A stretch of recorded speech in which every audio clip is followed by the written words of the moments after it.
আপনাদের জন্য এটি একটি জরুরি ভিডিও এবং আপনাদেরকে অনুরোধ করে বলি এই ভিডিওটি আপনারা সম্পূর্ণ দেখবেন, কারণ যাদের নাম ভোটার লিস্ট থেকে ডিলিট হয়ে গেছে তাদেরকে রাতের এসে পুলিশ প্রশাসন উঠিয়ে নিয়ে চলে যাচ্ছে।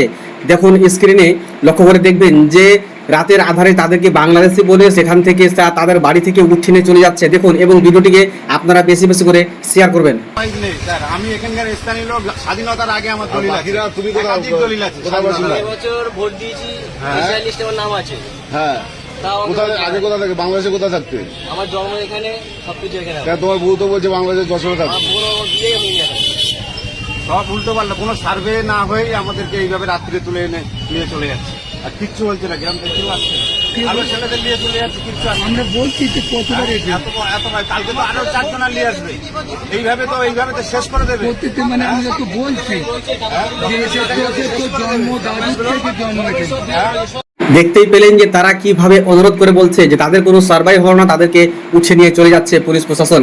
এবং যিনি রিপোর্টার রয়েছে, যিনি ভিডিও করছেন, তিনি জিজ্ঞাসা করছেন যে আপনার বাড়ি বাংলাদেশে কোথায় ছিল।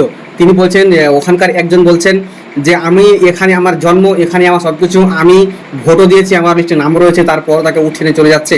অবশ্যই আপনারা স্ক্রিনে দেখতে পেলেন বা শুনলেন, তাহলে ভিডিওটি আপনারা বেশি বেশি করে শেয়ার করে দেবেন।